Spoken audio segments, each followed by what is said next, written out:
Right.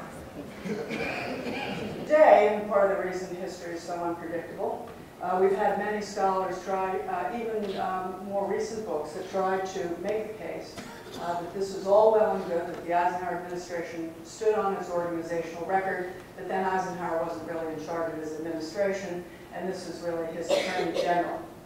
Eisenhower said in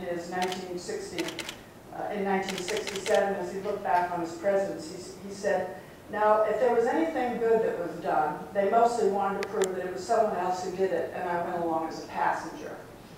I got to tell you, as a kid, I never quite understood this when it was out in the political ethosphere, because I must say, he didn't look like any passenger I'd ever run across.